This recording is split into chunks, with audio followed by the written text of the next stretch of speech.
السلام عليكم ورحمة الله وبركاته. قال رسول الله صلى الله عليه وسلم: الأنبياء أحياء في قبورهم يصلون. எங்கள் கண்மணி நாயகம் ஸல்லல்லாஹு அலைஹி வஸல்லம் அவர்கள் கூறினார்கள், நிச்சயமாக நபிமார்கள் கபர்களிலே உயிருடன் தான் இருக்கின்றார்கள், அவர்கள் அங்கு தொழுது கொண்டிருக்கிறார்கள் என்பதாக நாயகம் ஸல்லல்லாஹு அலைஹி வஸல்லம் அவர்கள் கூறிய இந்த ஹதீஸை இமாம் அல் பைஹகி ரஹிமஹுல்லாஹ் அவர்கள் ஸஹீஹ் என குறிப்பிட்டிருக்கின்றார்கள். அல்லாஹுடைய நல்லடியார்களே, அல்லாஹ் நபிமார்களை ஏனைய அனைத்து படைப்புகளை விடவும் சிறப்புப்படுத்தியுள்ளான், அவர்களை மேன்மைப்படுத்தியுள்ளான்.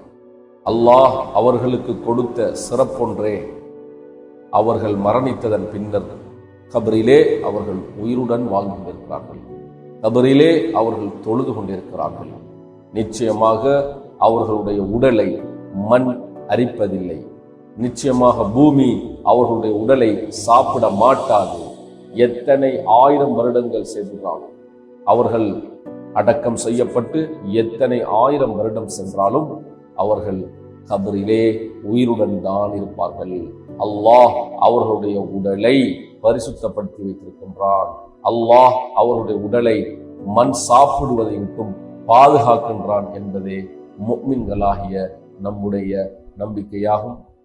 வஆகிரு தஅவானா அனில் ஹம்துலில்லாஹி ரப்பில் ஆலமீன்.